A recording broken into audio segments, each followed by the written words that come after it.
Mike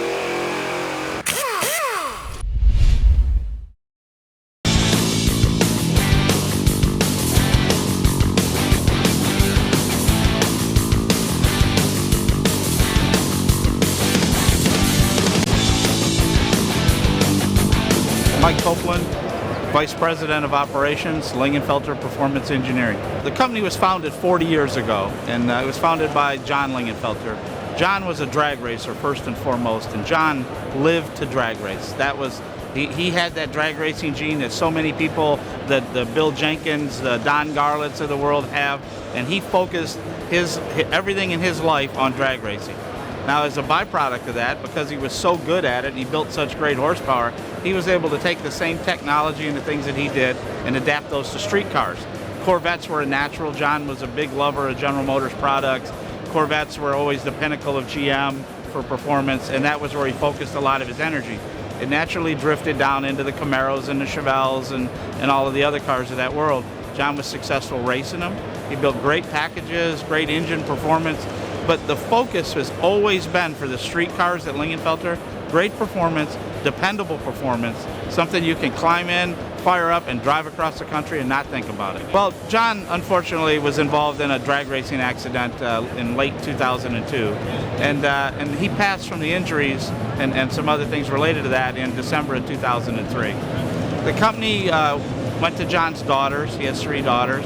And then they sold the company to a gentleman who had it for about 5 years. And then he sold the company. Ken Lingenfelter, which was John's second cousin, stepped in and purchased the company and brought it with the goal of bringing it back, making it great like it once was, and even growing it bigger and making it stronger. So that's where we're at today. Ken's owned the company about 5 years. I've worked for the company a little over 2 years. And we're all focused, everybody in the company, at the future and at growth. You know, if you look at our C6 packages as an example, we make great power, whether it's a ZR1 Corvette and you'll be happy with 710 horsepower, or if you need more, that's what suits your need. We do a lot with Camaros. We have the fastest, we had the first ZL1 Camaro ever in the 10s, the first ever over 200 miles an hour. CTS-Vs, Cadillacs, they're very popular. Even some of the Pontiacs are still around. We have a large number of trucks that we do that most people really wouldn't think that that's kind of our focus. But we do a lot of supercharged packages, and it's the whole vehicle. I mean, when we do a supercharger, we don't just throw it in and say, okay, there you go, have a nice day. I mean, we develop the cooling packages and the suspension packages, all the things that support that. That's the company today. As we go forward, we'll continue to grow that company. We're continually focusing on new products. This year alone, we'll release over 40 new products. We have over 80 in development. So we've already released over 20 so far this year, between SEMA last year in November and today. We continue to grow the company on new products and new great things. We've expanded them. We're doing a lot of electronics today that don't just work on General Motors cars. You can put those in a Ford or a Chrysler or one of the imports. Our nitrous controllers are state-of-the-art in the industry. We have communication boxes, just so many things like that we focus on. The new Camaro, or the new Corvette that they've announced, the 2014, that is dead in our bullseye, and we're already working on how fast can we get one. We've already, taken every bit of information we could find. The new pickup truck will have the same engine architecture. We have one of those on the way. The day it arrives, we'll have the engine out and torn to pieces. So we'll develop our own lines of camshafts for those, our own CNC programs for cylinder heads. We'll work with some of the top companies in the world as far as supercharger packages. We'll develop twin turbocharger packages for that car. It will present challenges. General Motors is not making it easy, but they've not made it easy in the past, and we've always overcome. So that's where the future is for Lingenfelter. Clean emissions, we're concerned about that. We focus on that. Performance, we've always focused on that. We'll never sacrifice the drivability and the durability and just that feeling you get when you drive a Lingenfelter car. It's the heritage of the company. It's the opportunity to make the company bigger and better than it's ever been, while never losing that focus on quality and on the personal relationship with customers.